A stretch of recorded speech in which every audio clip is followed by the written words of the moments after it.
Pakub. Pakub kebitanah tu. Rata lung kilung tutut. Nyompak rupanya dengan cuda mina. Yo kena melangkah, be hina ne begah apa? Ne pesan kopi-kopi nalun yang bayar. Pray. Nyo Pakub kon masalah kopi pre. Lo ne temanyong. Bak gata hai Pakub. Gata Pakub kena jak bantah bodohnya. Ti kuda api ka lewat pucuk. Titul hana muda tunggu baca. Pi bak nandro ni tulisnya. Oh, menyo titelnyan. Hasil kuliah di universitas lokal dan luar negara abu. Konyan yang perdedun temanyong hai Pakub. Hmm. Karena gata Pakub urang yang kalepah banti gerom dunia. Berpendidikan jadi meno hai Pakub. Tanya kara pemilu wali kota.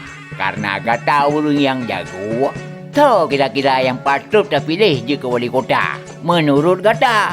Meno hai Abu Majid, nyan mandum pulang bak pikiran masing-masing pemikiran rakyat. Nasabah pikiran pilih wali kota karena jijuk peng watai pemilu.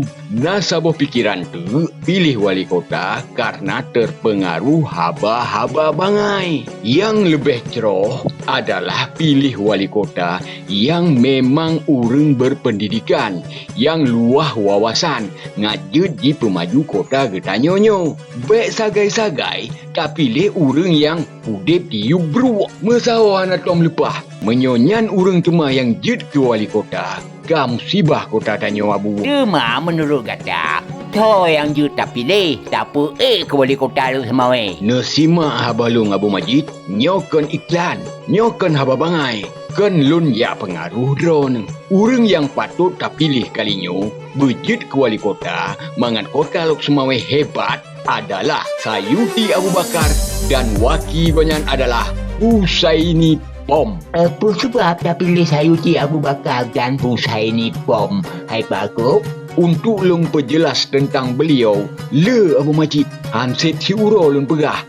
Karena cukup le kelebihan beliau, nyan menyosayuti Abu Bakar dan Husaini Pom jit ke wali kota-kota Lok Sembawe, ubena beneng-beneng cut, kaik gebeglah. Ubena hantu-mahantu, kesepet ngempurih ju. Bener depa Abu Majid. Sep hancur ka kota tanyo jino hai Abu Majid. Getajai hantu-hantu dum. Menyokan Sayuti Abu Bakar dan Husaini Pom yang jit ke wali kota, kabrat mepalo kota getanyo hai Abu. Oh, maaf Pakub. Kamu laki. Masyarakat kota lu semawe berbelah pikiran. Baik je pilih urang yang salah. Allah pa'u. Ni pemenang Sayuti Abu Bakar dan Husaini Pom. Ngap sejahtera rakyat kota lu semawe ketanyonyo.